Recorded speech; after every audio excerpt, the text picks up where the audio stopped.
Hello दोस्तों, next reaction है the addition of a halogen to an alkene. दोस्तों अगर किसी एल्कीन्स की हेलोजन से रिएक्शन करवाते हैं ना तो दो ये sp2 कार्बन है ना, तो देखो इसमें क्या होता है, इधर एक ब्रोमीन इधर लग जाएगा, एक ब्रोमीन इधर लग जाएगा। ठीक है, अगर ब्रोमीन से करवाते हैं तो ठीक है।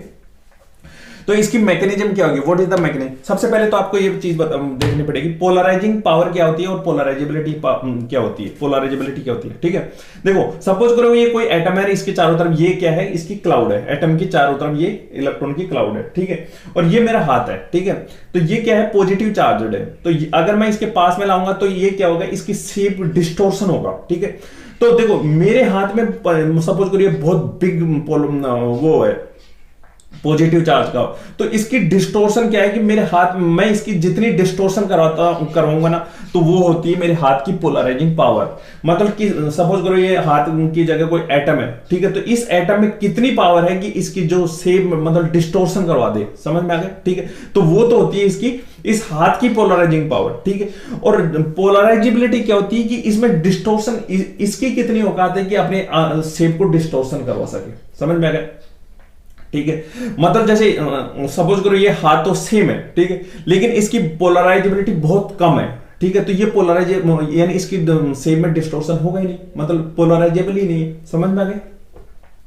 ठीक है, तो जैसे ये ब्रोमीन एटम होता है ना, ठीक है, तो ये इजीली पोलराइजेबल होता है। ठीक है, तो ये एल्कीन क्या है कि इसको पोलराइज कर देगा। पोलराइज कैसे करेगा, देखो ये इलेक्ट्रॉन में क्या होता है, पाई इलेक्ट्रॉन का ये पाई बॉन्ड है। ठीक है, तो इसमें क्या होता है, पाई इलेक्ट्रॉन्स की क्लाउड होगी। ठीक है, तो ये क्या करेगा कि इस ब्रोमीन को क्या करा देगा, पोलराइज करा देगा। ठीक है, कैसे करवाएगा, देखो ये एल्कीन इसको जैसे मतलब इलेक्ट्रॉन की क्लाउड को थोड़ा इधर शिफ्ट करेगा ना, तो इसमें चार्जेस डेवलप हो जाए, डेल्टा पॉजिटिव डेल्टा नेगेटिव। ठीक है, तो ये क्या करेगा, थोड़ा सा इधर से लेगा। ठीक है, यानी मतलब ये बॉन्ड ब्रेक होगा और ये इधर से ले लेगा। ठीक है, लेकिन अगर जैसे ये इससे तो बॉन्ड बन गया। ठीक है, लेकिन इसमें पॉजिटिव होता है, ये क्या करेगा, वापस इस ब्रोमीन से ले लेगा। मतलब ये इसमें साइक्लिक ये बनेगा, साइक्लिक ब्रोमोनियम आयन बनेगा, समझ में आ गया।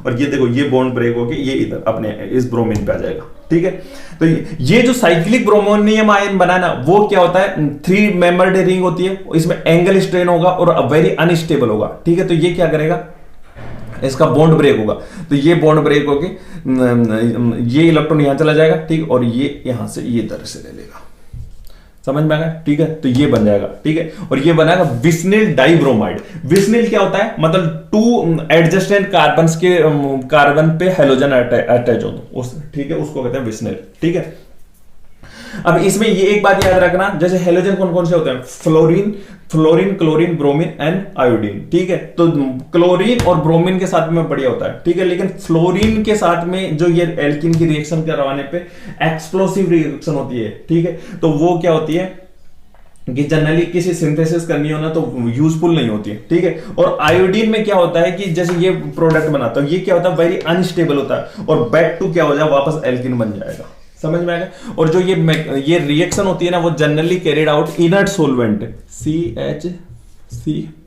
CH2Cl2 और CHCl3 और CCCl4 जनरली इनर्ट सोलवेंट्स में कैरिड आउट करते हैं, जो रेडियली डिजोल्व कर लेता है बोथ रिएक्टेंट्स को, but does not participate in the reaction, समझ में आ गया।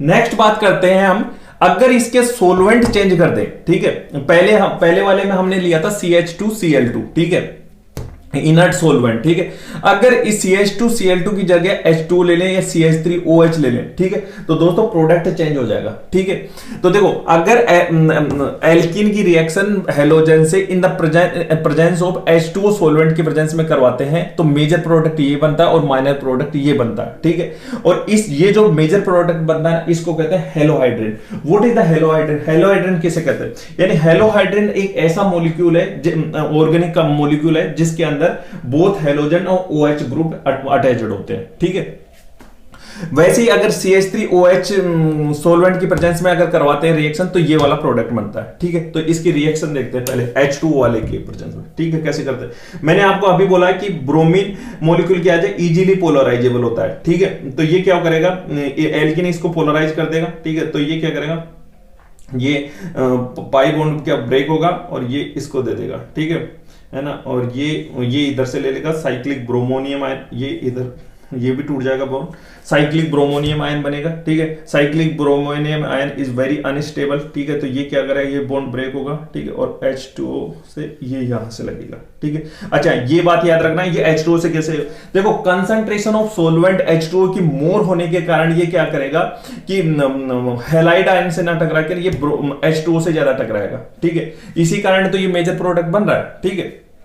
तो ये बनेगा, फिर ये क्या करेगा, ये बॉन्ड ब्रेक होगा और दोनों इलेक्ट्रॉन इधर चले जाएंगे, ठीक है, और ये हाइड्रोजन इधर से प्रोटॉन निकल जाएगा, ठीक है, तो ये वाला बन जाएगा ब्रोमोहाइड्रिन।